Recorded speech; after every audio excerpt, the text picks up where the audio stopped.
Worldviews from readers, real perspectives from real people on how to make sense of this post-AI world. Today is Tylene's birthday, and because we've got special plans to celebrate as a family, and because it's Black Friday this weekend, I've decided to record today's episode a day early. I've also decided to do something a little bit different in today's episode as well. More on that in just a moment. Now, if you remember from last week's issue of the Digital Contrarian, issue number 75, we talked about the idea of how to craft your worldview with AI and why having a comprehensive worldview is so important. Heady stuff, as one reader put it to me. At the end of last week's issue, I invited you to share at least one principle that's deeply shaped how you are seeing the world. And I received dozens of submissions. Thank you, by the way. In fact, the response blew me away. And so I thought in today's issue, with everything going on during this special birthday/Black Friday weekend, I'd share a few of the many diverse submissions that really caught my attention. And after reflecting on these myself, ones I thought you might consider reflecting upon as well. Ask yourself, where do you agree? Where do you disagree? Remember, deep convictions loosely held. And by the way, if you wrote to me this past week and you don't hear me read your response, please don't be disappointed. There were far too many excellent submissions for me to include all in one place and stay within my word count for this episode. Thank you for your submission, even if it's not included in today's episode. Okay, without further ado, here are a few of the incredibly diverse submissions that I received, potentially worth reflecting on here today. Beginning with number 1. From Brad Did. The principle that keeps kicking my worldview? Well, my body tells me when I'm lying before my brain admits it. What shaped this thinking?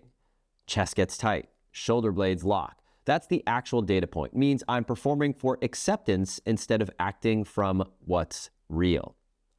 Number 2, from Kurt Varner. One principle that shaped my worldview? Those who cannot remember the past are condemned to repeat it.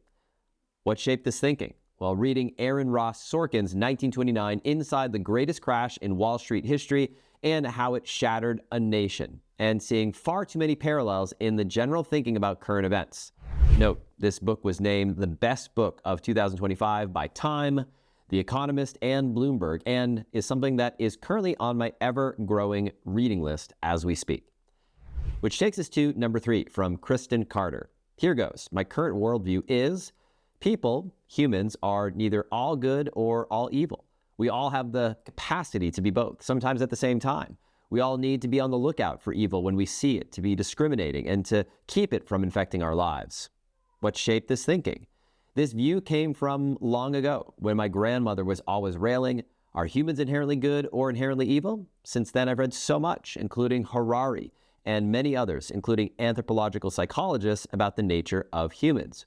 But one thing has brought it all together for me, and that's this. I went to hear Pete Buttigieg speak, and one point he made was that people all want to feel like they belong. I think he and others have hit on something very basic that drives human decisions, both globally and individually.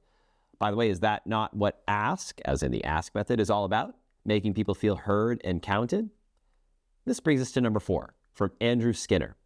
One of the principles that shapes my worldview? Most people, 99% plus, are kind-hearted, curious, and helpful when encountering strangers on a one-on-one basis. They take people as they find them and treat them charitably. What shaped this thinking? This view has been shaped by years of world travel, normally for business and normally solo. In these situations, I found myself often in need of assistance from people who don't share my culture or language, and all the hate and fear in the world comes from our ability to create us and them. This brings us to number 5, from Randall Porter. One principle that shaped my worldview? In this universe, nothing happens at random. Everything is cause and effect.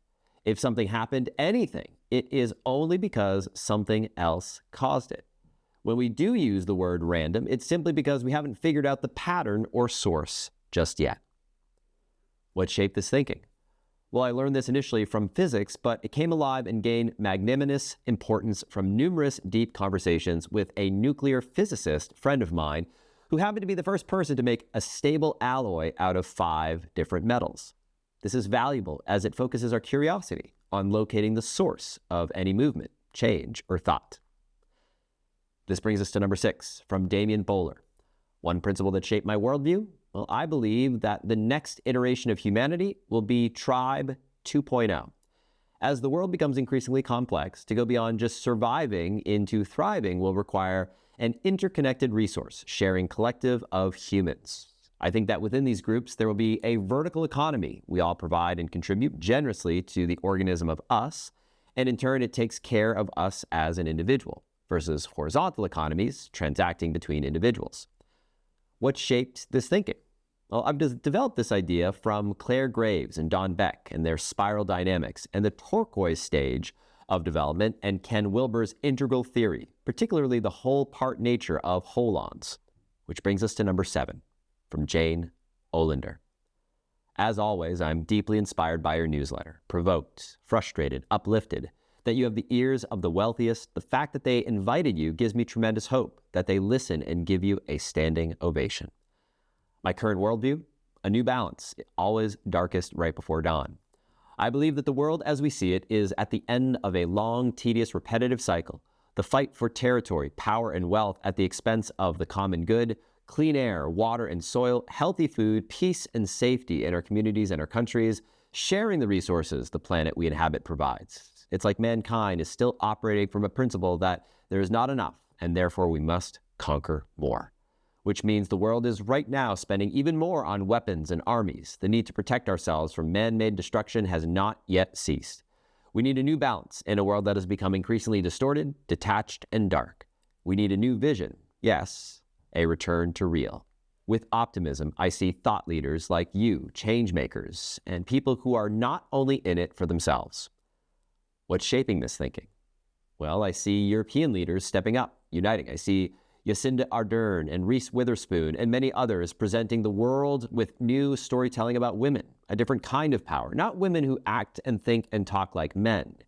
It's not that they're presenting the perfect solution or have it all together. They just dare to speak up, believe differently. I see AI as a groundbreaking agent, but also that intuition, the ultimate intelligence, continues to be infinitely greater.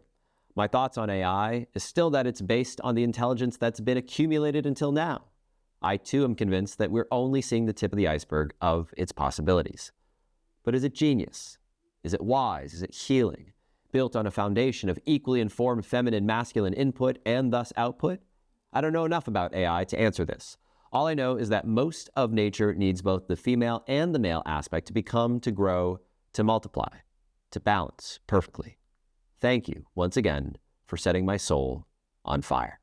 Okay, I'll leave you with that for today. I hope you feel ignited to be the change you want to see in the world. Have a great rest of your weekend.